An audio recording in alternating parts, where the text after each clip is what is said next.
Soc la Loreto Rubio i soc la directora general de la Fundació Xampanyac, que és Maristes de Catalunya. Tota l'activitat que els maristes fan a Catalunya, tant d'obres socials com d'escoles. En total, treballen unes 1.600 persones i atenem diàriament a uns 16.000 joves i infants.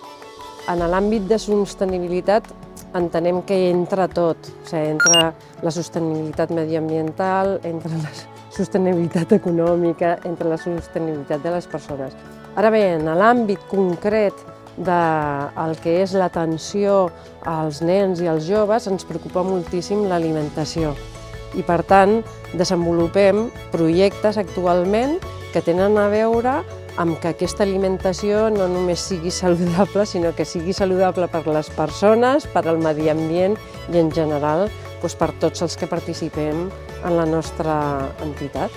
De fet, ara mateix la pandèmia ens havia deixat un bar tancat que està annex a un poliesportiu, que és a l'Escola de Girona, l'Escola de Maristes Girona. I en el moment d'iniciar aquest projecte o reiniciar-lo, reobrir-lo, sí que vam pensar que era important fer un salt. Igual que el Covid ens ha permès fer un salt en temes digitals, anem a fer un salt també en polítiques d'alimentació i de restauració.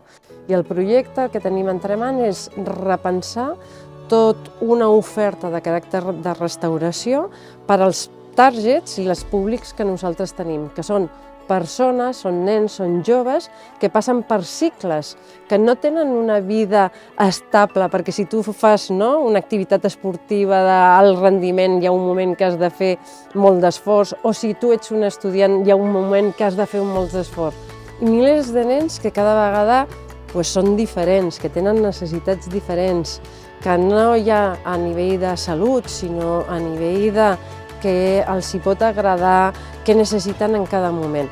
Per tant, jo demanaria que ens poséssim el repte de com cada vegada personalitzem més aquesta restauració i aquesta alimentació, perquè al final i en definitiva cada persona és un món.